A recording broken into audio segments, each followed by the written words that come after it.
My husband died a month ago, and now the woman who used to call him her plan B is throwing a fake memorial, blocking me from it, and telling people he planned to leave me.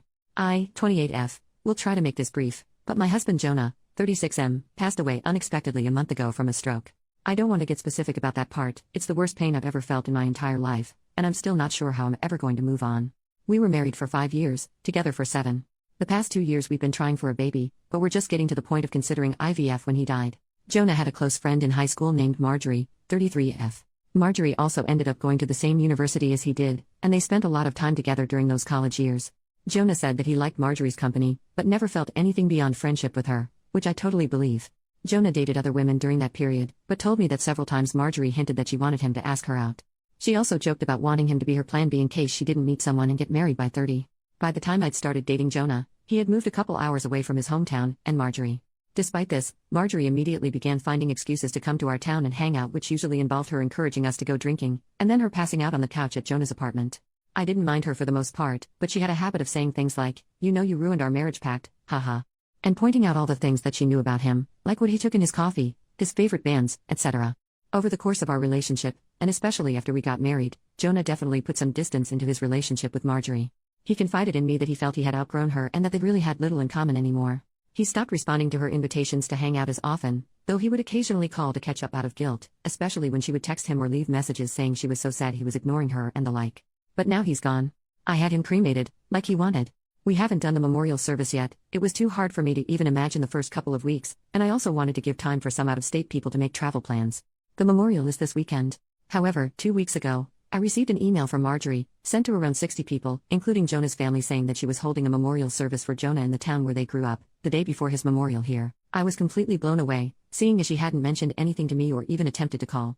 Along with the details, the email said that she was planning the memorial in light of the fact that no other service had yet been held in his memory, and he deserved to be laid to rest with honor. For the record, she was invited to the memorial which I'd been planning, and knew it was happening. I called her, of course, and told her that while I appreciated her willingness to help with Jonah's goodbye, I was already planning a service for him that would involve all of his family and friends. She immediately went on the defensive, and said that she had only started to plan a service when she realized I wasn't willing to do it in a timely manner. I told her that the timing wasn't her choice to make, but that if she wanted to have a memorial of some kind, to please just add on the invitation that his official memorial was going to be held this weekend. She said fine. I sent a message to all of Jonah's invited friends and family to make sure that they knew the real service with both of our families was going to be here, and then just washed my hands of the whole thing. But this week I received a message on Facebook from Jonah's cousin, saying that Marjorie, who has apparently blocked me on Facebook, created an event for Jonah's official memorial service, her memorial, and invited everyone she possibly could. I've been getting blown up with emails asking which day the memorial is, and where. I'm honestly furious, I don't have the emotional energy to deal with this. I ended up putting a post up on my wall, reiterating the date of his service here, and asking people to please share it. Thankfully I think the older members of the family don't use Facebook or email very often, so most of them haven't been confused, but a lot of people now think that Marjorie's service is the real one.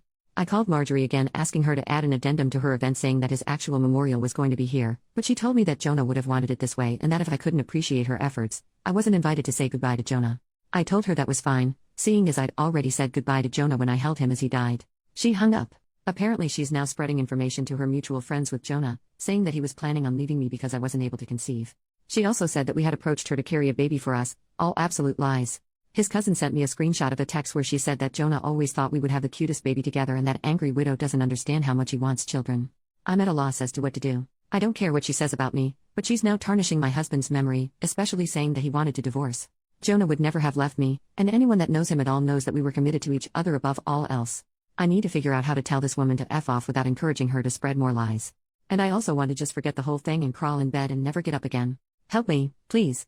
First update, 2 days later. I apologize for not updating sooner, but a lot happened the last couple of days. Thank you to everyone who offered help and advice. For those that offered monetary assistance, Jonah and I were in a stable position financially, so I'm going to be comfortable until I decide to go back to work. Your willingness to help was deeply appreciated, however, and I'm truly bowled over by your kindness. I took the advice of the majority of comments, and called the chapel where Marjorie was planning her service. I spoke with the pastor, who immediately told me that he had been trying to get in touch with me regarding the service. Apparently both Jonah and Marjorie had grown up in that church. I am not religious, and neither was Jonah as an adult. My voicemail has been flooded, so it's definitely plausible that I overlooked his call. He immediately expressed how sorry he was to hear of Jonah's loss, and said he had received my contact info from Jonah's great aunt who still attends there. He said he was surprised when Marjorie asked to have a service for Jonah, but she had claimed that Jonah and I were separated and I didn't want to be involved. He had been trying to follow up with me, but obviously that didn't happen. He was very apologetic and said that we could cancel the service or move forward in any way that felt right to me. He said that he knew the church members would appreciate the service, since many of them remembered Jonah as a boy, but obviously Marjorie would no longer have a role. I agreed that the service could go forward. He called to speak with Marjorie after our conversation, and informed her that she was no longer welcome to participate in the organization of the service after her behavior. He wouldn't tell me all that she said, but says she was distraught, and he recommended some mental health and spiritual services to her that he hopes she accepts. She apparently apologized for lying, and asked to speak with me, but I declined. I feel bad if she's truly contrite, but I just have too much on my plate right now. We had 2 beautiful services for my husband, first the one at his hometown church, and then the non-religious one that I planned. Everyone that came wanted to honor Jonah, and that's all that really matters. I was told a dozen stories about him that I'd never heard before, and I laughed so hard I cried, then cried some more. My cousin was on the lookout for Marjorie, and I honestly didn't think about her the whole weekend. She turned up for the first service, and then the pastor ended up speaking with her, unbeknownst to me. My cousin says he was sympathetic but firm, and told her that her presence there would be inappropriate. Surprisingly, she left without fuss. I'm still not sure the situation is entirely resolved, but I got to lay my husband to rest in the way he deserved, and that's the most important thing to me right now. Thanks everyone for your support. Edit. I debated whether or not to even mention this, but this community has been so awesome I thought I might as well. I realized this weekend that I'd miss my period, and I'm usually like clockwork. It could just be stress, but I'm going to take a test later. Can't decide if I'm incredibly hopeful or absolutely terrified. Edit 2, not pregnant. It was a long shot. Thanks for your support. Second update, 4 months later. I'm not sure if anyone will remember this post, but I thought I would update since it's been a few months. I haven't been checking my inbox, and I'm sort of amazed I remembered the password at all, but I appreciate all of you who sent encouraging messages. It means a great deal to me. It's been around 5 months since Jonah died, and honestly it still feels like I'm waking up and living the same day over and over again. I'm in therapy, but the feeling of grief has not subsided whatsoever. Everything reminds me of Jonah and I still feel like half of me is gone. I'm considering moving out of the country, or at least to a different state, but I also feel like a piece of Jonah is here in the house where we lived. Even worse, Marjorie has still not disappeared.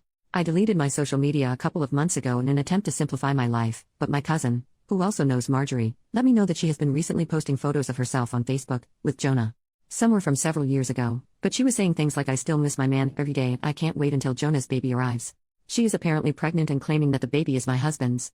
She has also photoshopped his face onto several photos, some on another shirtless male posing semi-suggestively with her. The photoshopping is pretty good, but it's obviously not my husband's body. People have been saying things like congratulations, we know you'll be a great mother to Jonah's child. Nobody I knew, thankfully. It honestly made me feel sick and I went and laid in bed pretty much all day. I hate that she is getting to me like this, but I can't stand the thought that she's claiming my husband was unfaithful to me, and that people are believing it. One bright note is Marjorie's brother, who also knew Jonah. On one of her recent posts, he commented, WTF Marjorie? I spoke to Jonah like 2 weeks before he died and he said he was trying for a baby with me. You guys were just friends. This is messed up and you know it. The post was deleted a couple of hours later. I don't know what to do anymore. I don't have the energy to battle with this woman, but I'm infuriated and hurt by this blatantly disrespectful pack of lies that she's spreading. My cousin called her and asked that she remove the photos, but she apparently said that angry widow can go to hell. She just doesn't want to accept that Jonah wanted a baby with me more, and she couldn't give him one.